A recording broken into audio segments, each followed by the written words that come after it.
Greg Crumpton. How you doing, buddy? I am doing great. I'm having a Tuesday that's kind of like a Monday, Oh, and yeah. you know how those go. That's close I mean, enough. you got twice the work to do in one day, so it's all good. Right.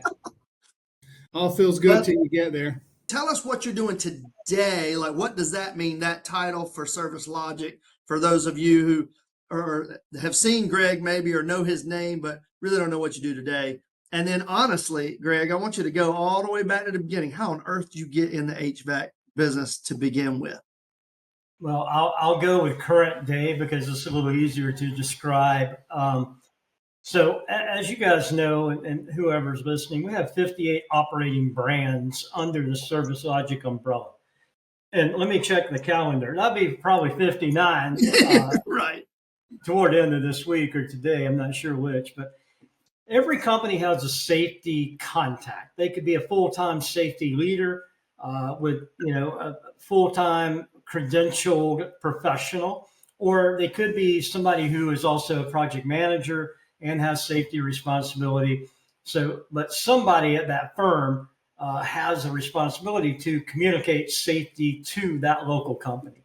So my job is to help ensure that those folks have what they need, whether that's training, whether that is resources, whatever that is. It's my job to help them make sure they have what they need locally. And part of that is twice a year I host an event.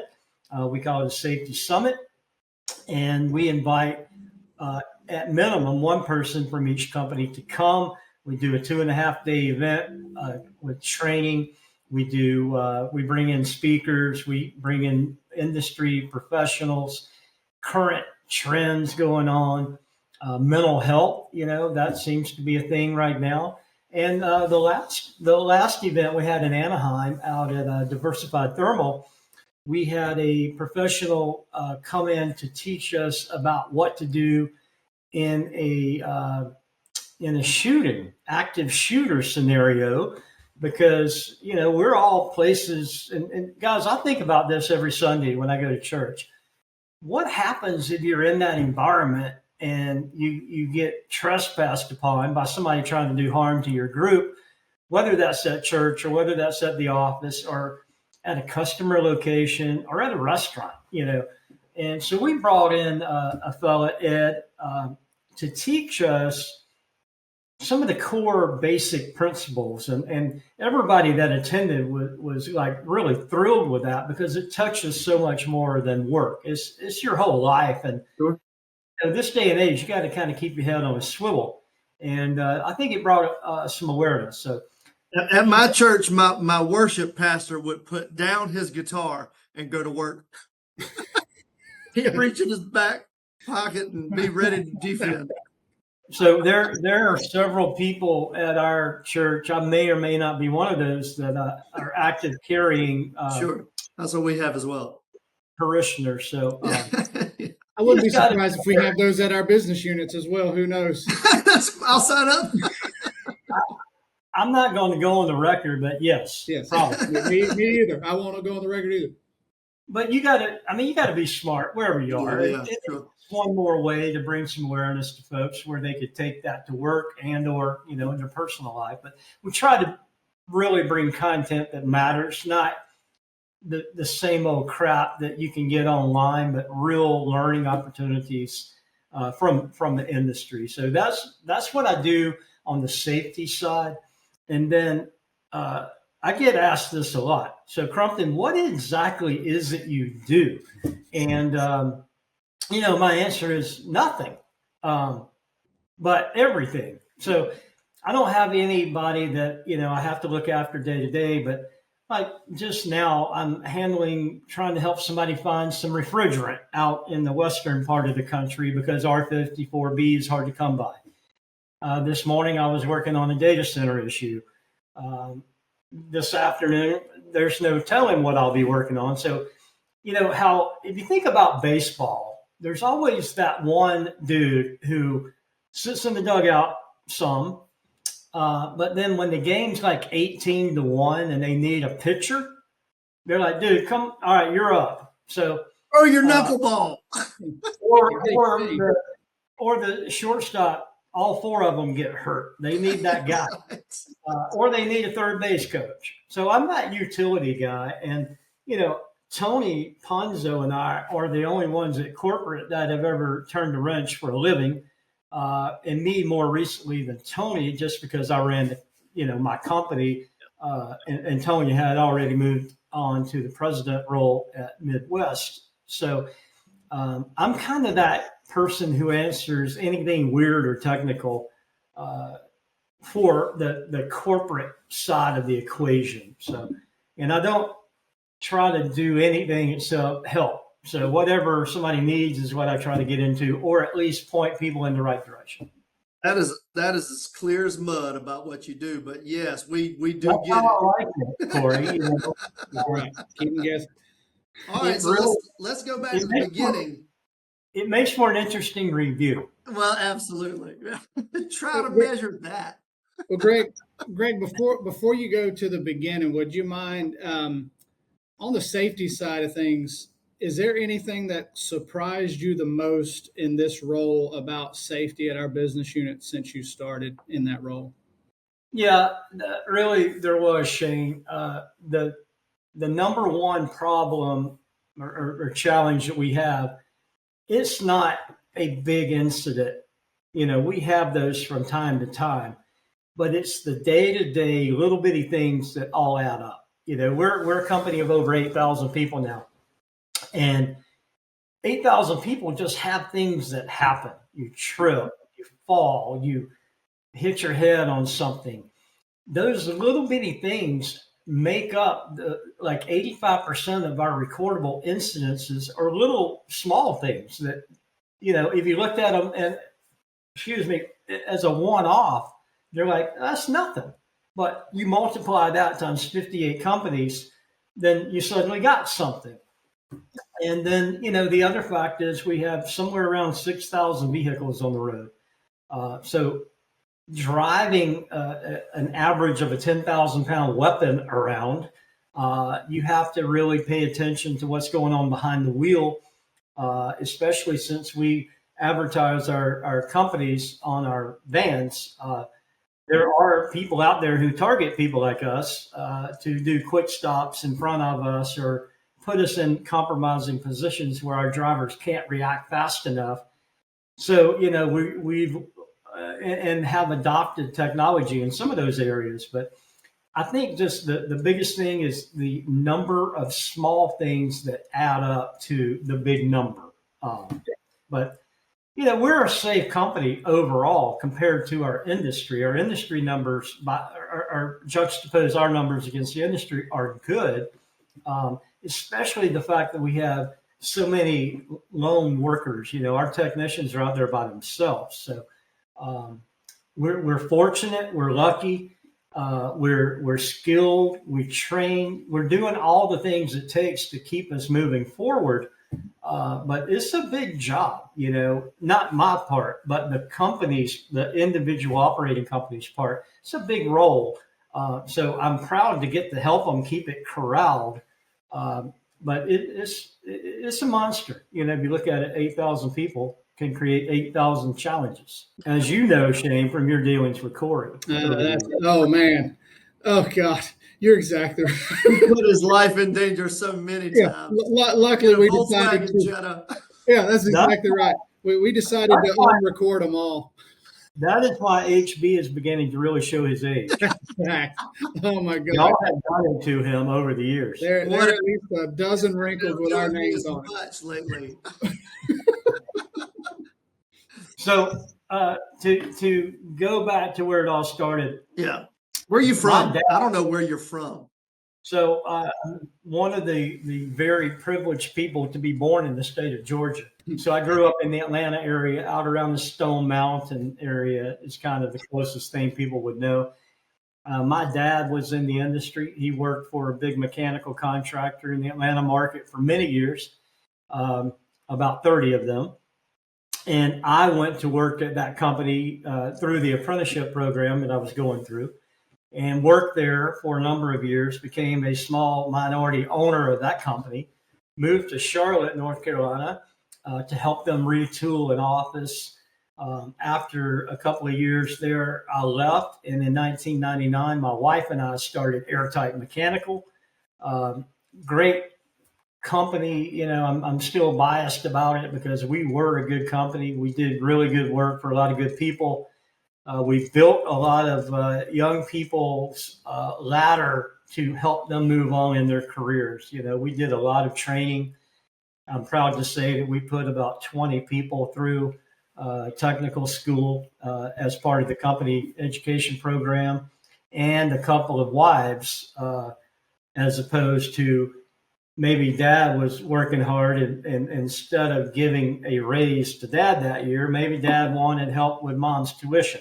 So we were really creative of how we tried to help families, because we never looked at it as we had 40 employees. We had 40 families. And with that, you get Girl Scouts, Boy Scouts, Little League, camp, vacation Bible school, sick baby sleeping under your desk while you're doing an Excel spreadsheet. You look down there and there's a youngin' asleep watching your TV. And that's where I learned cartoons, modern day cartoons with some raising kids under the desk.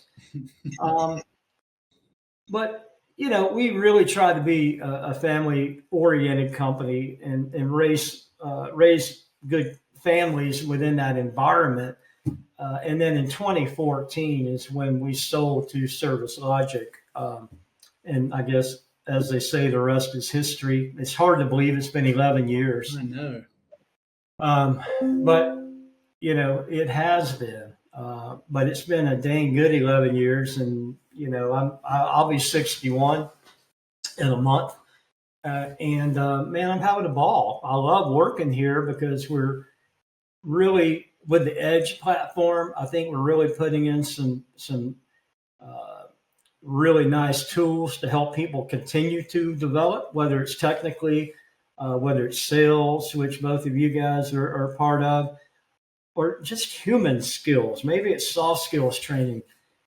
And now that we brought Nicole Bass on board as our VP of training and development, I think, given what Bolin built as a foundation, and he's doing the building automation stuff now, but I think with what Eric built, and he really built some good tenets for growth. I think Nicole's just going to take it like the fuse and off it goes. So looking forward to it.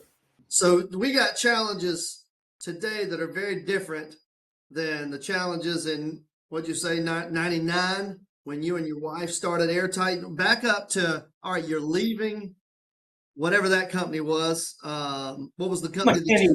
McKinney's Incorporated. Okay. McKinney. Oh, yeah. So you left McKinney's, and then you decide to branch out and go on your own.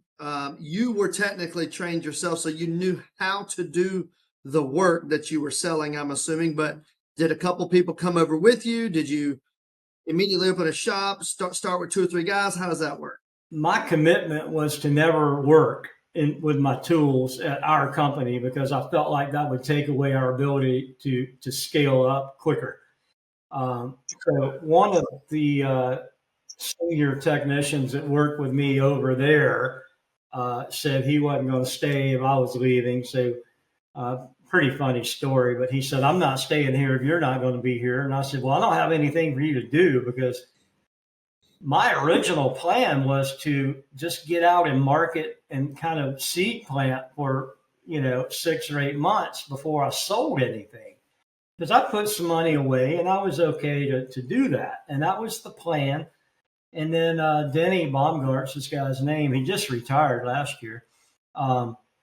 He said, I can't stay. And I'm like, dude, here's the difference. You got 3 little kids on the house note. I don't have that. I've got no little kids and a house note. So we quickly had to spin up and sold a maintenance agreement pretty quickly to a group of women who worked at a property management company, who still work there. So I'll be careful with this, but they helped us get started, because I went and said, "Look, I'm leaving XYZ company. I'm jumping out. And they said, well, we want to go with you. I'm like, well, cool. You need to call me next Monday because I can't sell to you right now. They said, all right. So Monday they called and we had a meeting. Connie and I, my wife and I went to the meeting.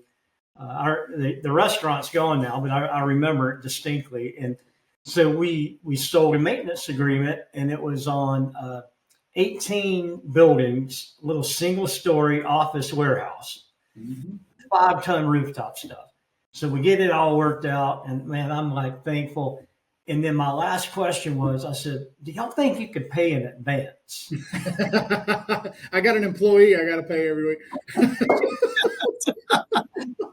And God bless them, the lead lady, who she still works there, and she said, "Really?" And I'm like, "Yeah, really." She's like, "Okay, Crumpton, whatever." So we sold a $68,000 maintenance contract and got paid in advance, where I could get onboarded, and so. I remember we're putting a ladder rack on Denny's van in my driveway. Day 2, and the first service call came in, and we never looked back after that call. How did you get, because everybody who knows, how well known you are in the data center world. How did you get from 5-ton rooftop units to being where you got in regards to data centers? So you boys don't remember because y'all weren't born, but back in the day, IBM sold a water-cooled central processing unit, mainframe. And I worked for McKinney's in the field, and we did a lot of work for the Liebert rep. And so I got acclimated to liquid cooling in data centers really early in the mid 80s, like in 85. And then, of course, the water cooled went away, air cooled came in.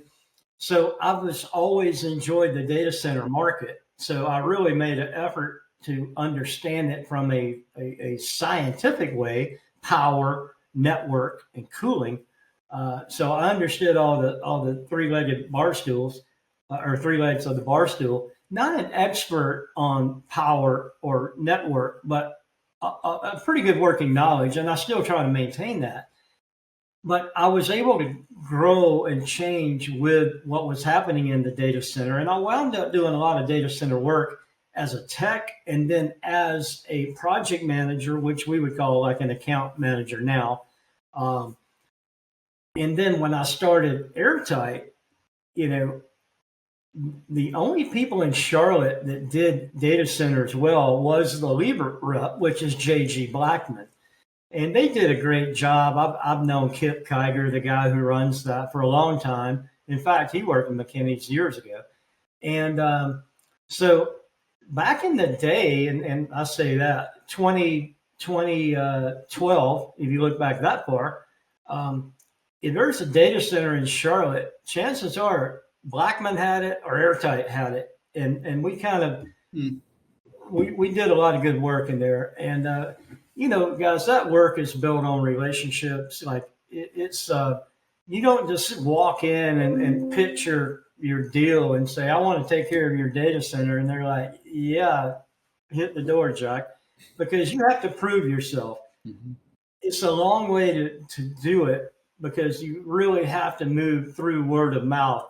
And that takes people within the operations side of the data center moving to other companies to drag you with them. And that a lot of that is how we got started. And in another weird way, we did a lot of factory OEM service work. And there's a company called Airflow.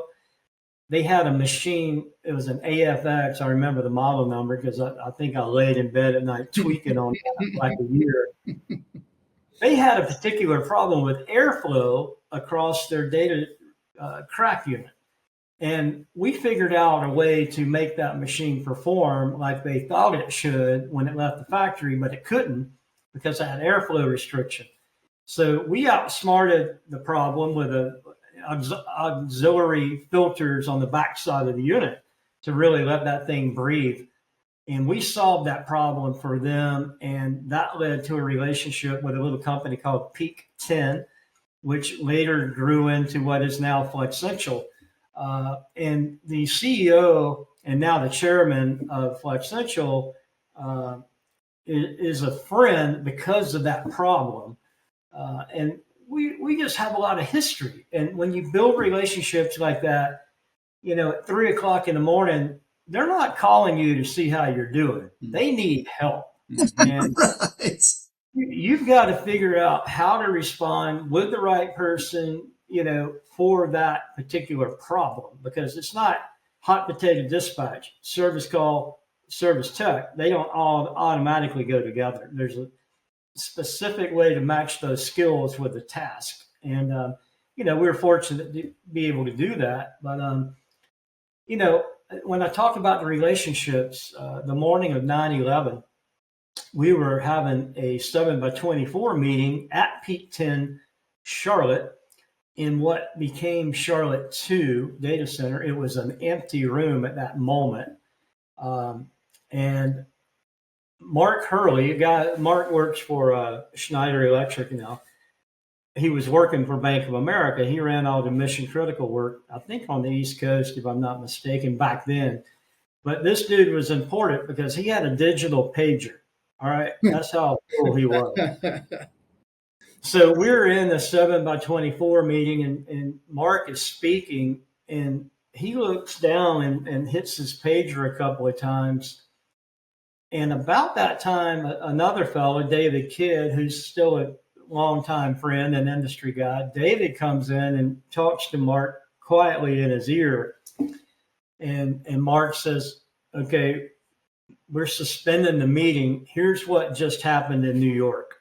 And that's when we first heard the 9/11 news. So there was some really young industry professionals that were in that room that I'm still friends with today. But that was a binding moment. And when you guys know, shared experiences are everything. You can put two people together that have done all kinds of cool stuff by themselves.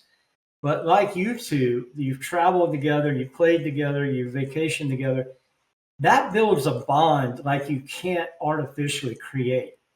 And that's what happened that morning of 9/11 at that P10 data center that has lasted, we're 24 years post incident now. And I can pick up the phone and there's a dozen people that were in that room right now that would take my call just because they know I'm not calling to see if they're doing okay. And then something's up.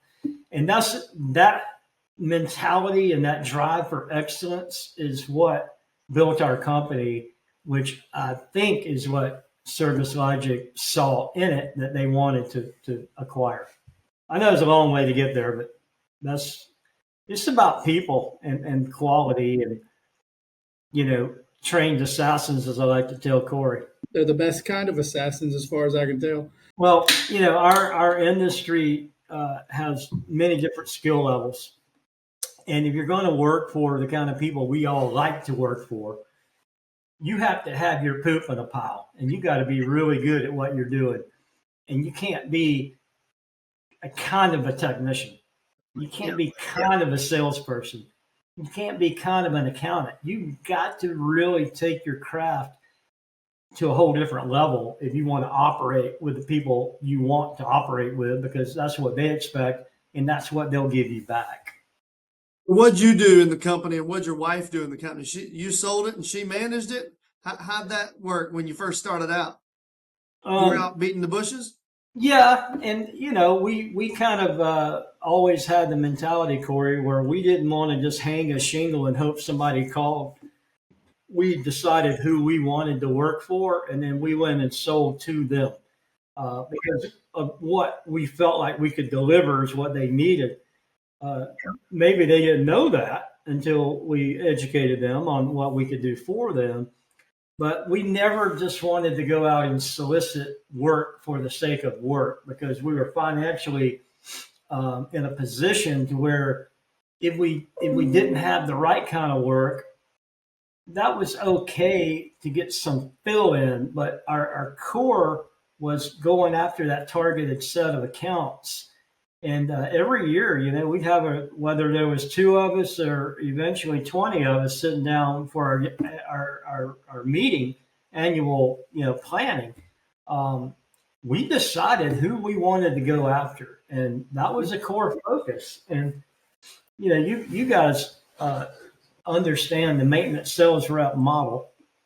So we were half maintenance sales rep model and half account manager model, because I had a group of young ladies, usually three, that sold maintenance agreements for us. And part of their agreement to come to work with us was they had to learn basic refrigeration and basic electricity. So I built, Denny and I built programs that we weren't talking about diagnosing, a superheat issue. We're talking about basic components. So when you're out selling maintenance, you have a pretty good understanding of what you're talking about. Mm-hmm. I'm not talking about testing a capacitor, but I'm talking about understanding the difference between single phase and three phase power, split system with a remote condenser or a condensing unit. That vocabulary is really important, because if you can help educate your customer, because they're going to BS you a little bit, like they know more than they actually know. But if you can educate as you're selling, it puts you in a really favorable spot. When they get in a bind, they're going to call because they know that their people or our people knew what they were talking about. Yep.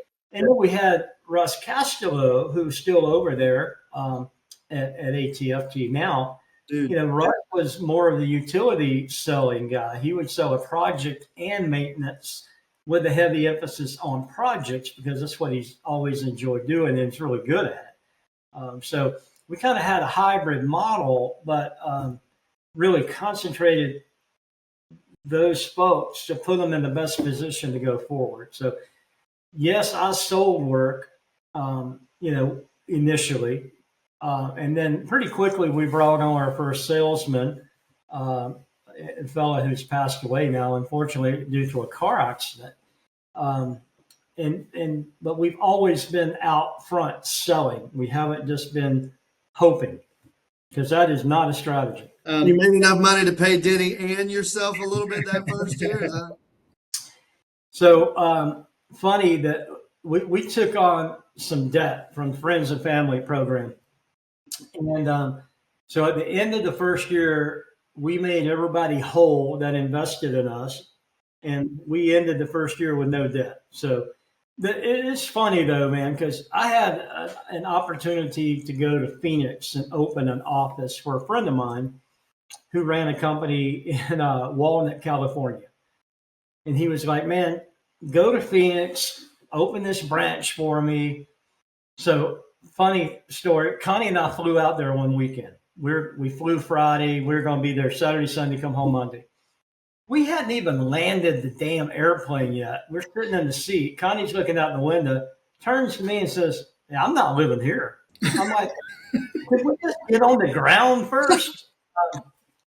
So like Saturday, I called my buddy and I'm like, dude, this is not going to work out, because Phoenix is not for us. He said, don't worry about it. Come on out here, spend a few days, see what you think. So we get out there to California. Nice house overlooking the water. He says, I've been thinking about opening a Sacramento office. Would you entertain that?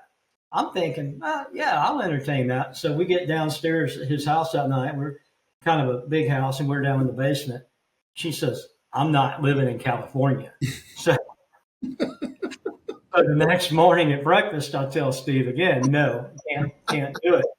He says, all right, do this. Go home and just write me a business plan of what this would look like if you were to do it. So I go home, come back to Atlanta at the time. I go and buy this thing. No, I was in Charlotte. I bought a CD, and y'all know what those are, compact disc. Yeah. That has a software program called Business Plan Pro 2.0. $100. So I loaded it up on my IBM 286 machine, and about 30 minutes later, it starts to run. And I wrote a business plan for that startup on that software. And I sent it to Steve, and I printed it and mailed it to him, because that's all you could do then. You couldn't just email. Mm-hmm. So I emailed this book, or shipped him the book. He calls me back in about 3 days and said, basically, look, just start your own damn company. We're good. So we took that business plan and tweaked it, and that's what became the Airtight Mechanical business plan. Oh, yeah, there you go. Yeah, so we kind of repurposed it. Yeah. For a southeast instead of the southwest climate. But that was all good stuff. But it was all built on relationships, getting out, meeting the people you want to be with, selling the kind of work that you're comfortable doing that fewer people could do. Because we're trying to differentiate ourselves, and we would have work in Charlotte where people would call us customers and say, "Look, we use XYZ, but they said to call y'all because this is going to be a pain in the butt kind of job that y'all could get it done." So automatically, that's worth a few points, right? When you're so we did a lot of fun stuff, replacement stuff after hours. I love the Friday night shutdown. Got to be done Monday morning. We had tremendous amounts of good fortune and good times doing that. So, you start in 99, and over the next 15 years, you build that business up. At some point, the idea of selling, for whatever reason comes along. How did that process start? And at a high level, what was it like going through the process of selling your business? So there are three things, Shane, that really perpetuated the need to sell. I had a VP of operations, a young lady who worked with us for a long time. And she started cleaning coils for us in the summer because she needed an income because she was divorcing her husband.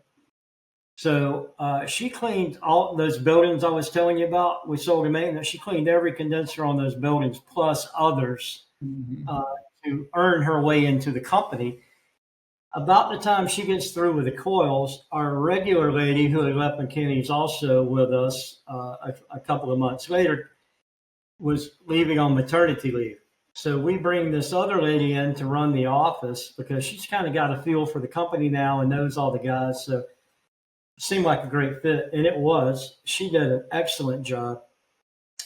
She had a kid already when we hired her. Then she got remarried, and she got pregnant again and basically said, "Look, you and I raised this first one together. We're not going to raise the second one together." So she was going to leave and stay home and be a mom and raise kids. And then our ERP was like we had cobbled it together and put some high octane booster in it and put the oil treatment in it. We'd gotten all we could get out of it. We were going to have to make an investment in a new ERP. And then I think the final thing, as small as this was, it really was clear to me. We were having our quarterly breakfast meeting, and we would do it at a restaurant. We'd bring everybody together and kind of do a State of the Union update. And one of the things was we always had somebody on call, obviously. But then from Memorial Day through Labor Day, we had a backup on-call guy. And the guys voted, and they went to our VP of Ops, and she said, "Hey, the guys want that backup guy to get paid for being on call." And I'm like, "Hey, that's fair." I just never had thought about it, because he didn't go out a lot. And then when he went out, he got compensated, obviously. But I never thought about him being on deck and needing to get comped like the first guy. Just an oversight on my part. And I'm like, absolutely, that makes total sense. So that morning, I'm up delivering here's how we're doing, here's what we're doing. And I said, your voices have been heard. I'm sorry I did not know this earlier. I just didn't think about it, but we're going to, pay the backup on-call guy for being on call. And this one dude said, "It's about effing time." So we finished the meeting. I get in my car and I'm driving to the office, and I said, "It is about effing time." And that to me was the catalyst of, okay, I've taken this thing probably as far as it can go, given I've got to train a new VP of ops, given that I need to spend 100 grand or more on ERP, given the fact that I've got a Maldi technician who I spoon fed and carried longer than his mother did. Um, it just didn't sit well. But really, the two primary reasons was the lady and the ERP, and the fact that I've got other interests. I do some investment, and I have other investment in other entities that I like and like to mess around with. And quite honestly, I was at a point to where I wasn't solving customer problems anymore. I was buying insurance, or I was buying a van, or I was dealing with a bank, or I was doing something other than looking at mechanical equipment, solving a problem. And that's the part of the business I've always enjoyed. So what the ability to sell to Service Logic, to get all of that back of the house stuff solved, and then put me in a position to where I can go out and solve problems. Again, maybe do some mentoring, maybe some tutoring, maybe some coaching, maybe some teaching, and or all the above at any given moment. It's just the right thing for me at the time. The process you ask about was enlightening, because a lot of this stuff that I learned about running a business, I learned the hard way. I paid the dumb tax more than one time. I had been to school at night to learn some basic accounting functions, but what I learned prepping for the sale was really, it really opened my eyes to a lot that I didn't know about how businesses, especially that are being acquired, and the people that are acquiring you work. It was a beautiful thing for me to learn. Um, Absolutely stressful, because my goal was to make sure that these 40 people were in a good spot, and that was the scorecard. Now the way we did it is a mixed review. We're much better at it now, having bought over 100 companies. We were number 8. All right, so we were young on the timeline. We're really good at it now. But we made some decisions back then, Service Logic did, and placed them upon Airtight and Facilitech that we probably would not do again. But when you're number 8, you get beat up sometimes. And but the things we learned from it, and now seeing that company with Clay running it, and I've still got a lot of folks that work over there that I stay in close contact with, because I've been with them forever. Sure. I want to say it was worth the scar tissue of what that thing has the capability of continuing to be. How many guys total did you have when you sold to Service Logic? You remember? Yeah, we had 22 technicians. Okay. 40 total employees is what you were saying? Yeah. That's cool. Yeah. So me and my wife were number 1 and 2, and Denny was employee number 3. And he just retired last year, at the end of last year. So I say last year, 23. I can't believe it's 25 and a half already, but just a lot of good people, a lot of good memories, and problems. Even though I was around during that era, I wasn't as privy to maybe what's happening as I am today. What did you stay on for a number of years, or did they merge Facilitech as well? Is that what happened immediately after you sold? They had bought Facilitech as well and merged it? Well, Facilitech was on board about the same time Piedmont got bought. They were one of the early ones. And so there was a guy that ran Facilitech, the former owner. And then they brought in Scott Guggenheim, who you both know, he was going to be the president and the other guy was going to be the COO. And unfortunately, those guys did not get along well from the word go. So there was always tension. And then that other guy wound up leaving and Scott ran it. And, and then COVID comes along and he goes to GPS with a horseshoe up his rear. So love you, Scott. Good time. He knows it. He knows it. Being at the right place at the right time. That's right. We could. And but yeah, they merged the two together, and the company cultures were significantly different. Lee Marlowe would stand up right now and scream if we decided to do that again. But Yeah. I don't necessarily have any direct issue with how it went because we didn't know how it was going to go. Yeah. If you look at it on paper, it looks great. We're not cannibalizing each other's market. We didn't compete that often.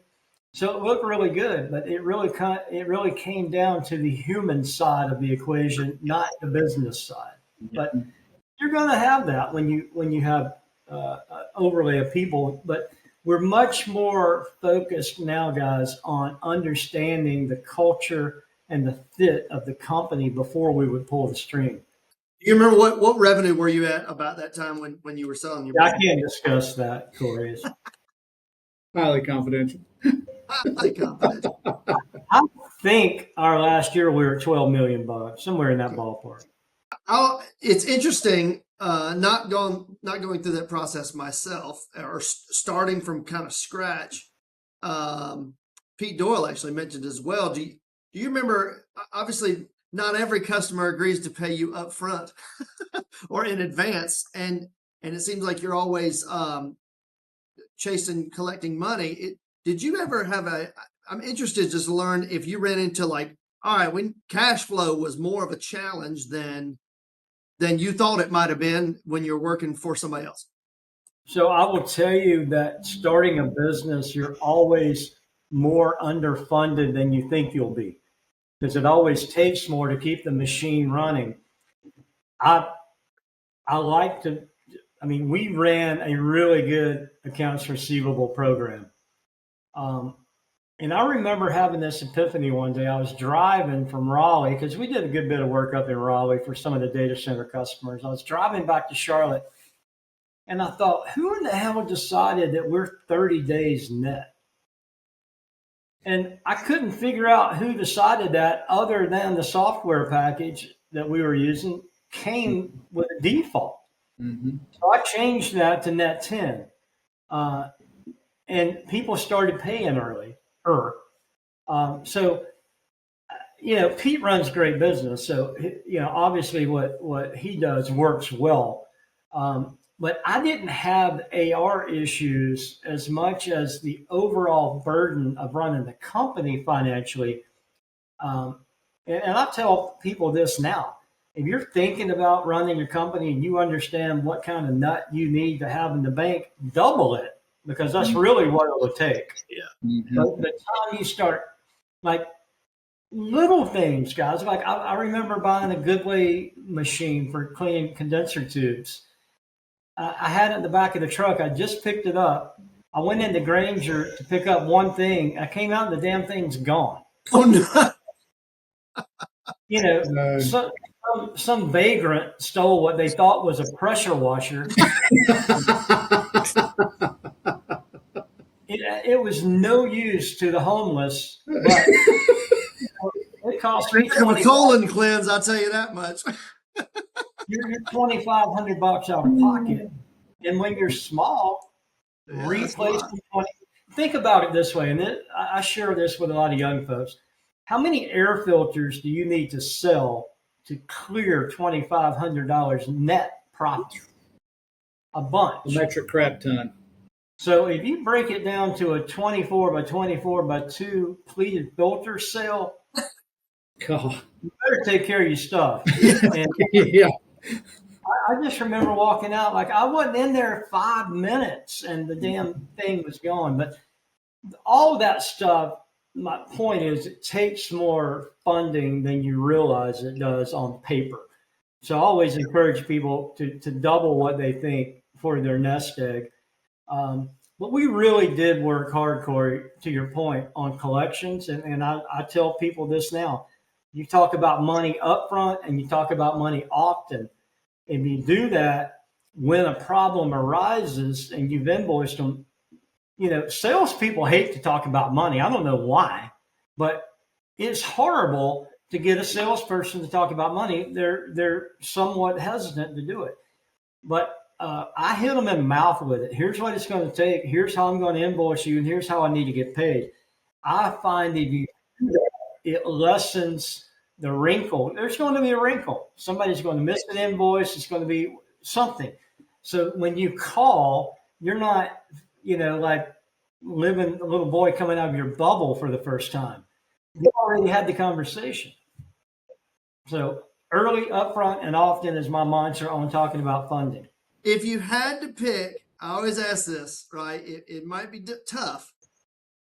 One or two, right? Highlights from your career as somebody says, all right, Greg, give me two highlights from running that airtight for 15 years or whatever.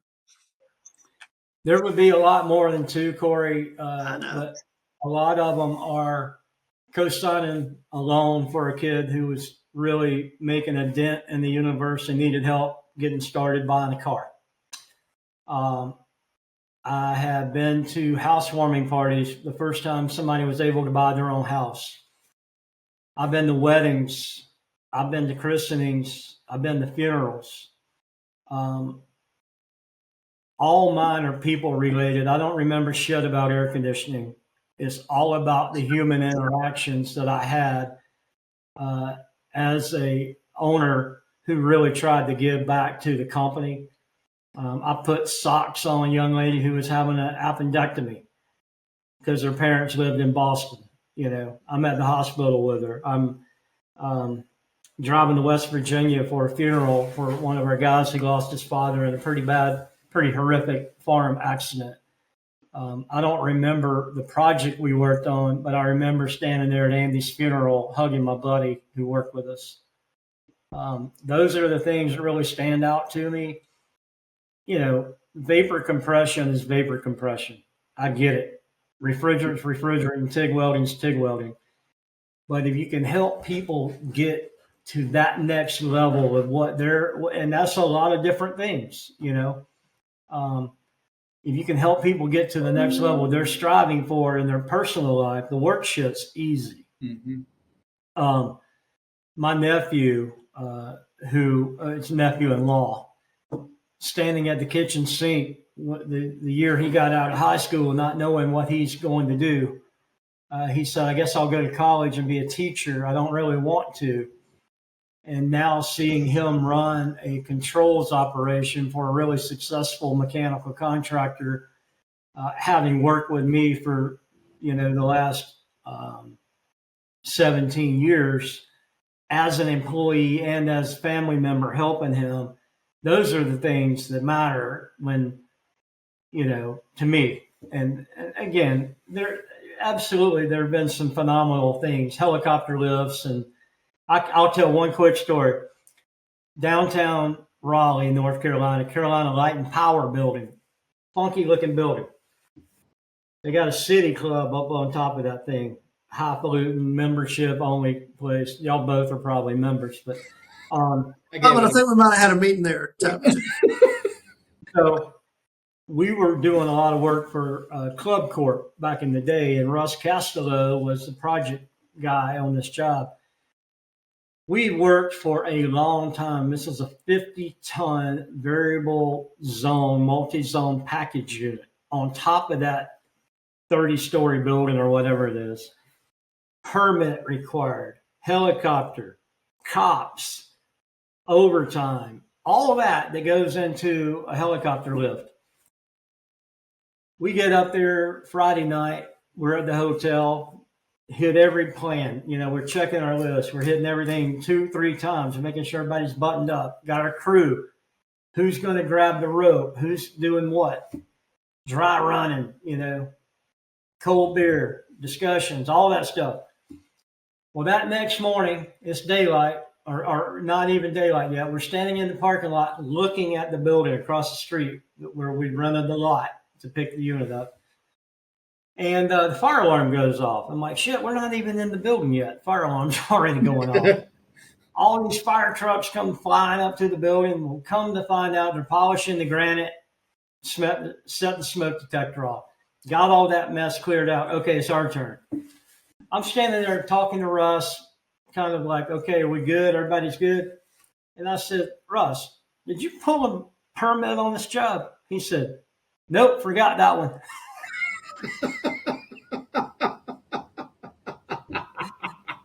So we're at the biggest building in Raleigh, Saturday morning, with a big old Huey helicopter that's not quiet, picking up a 50-ton package unit that looked like a dang freight train or freight car, and we don't have a mechanical permit. And I'm like, too late now, baby. We're rolling. I promise we'll get it.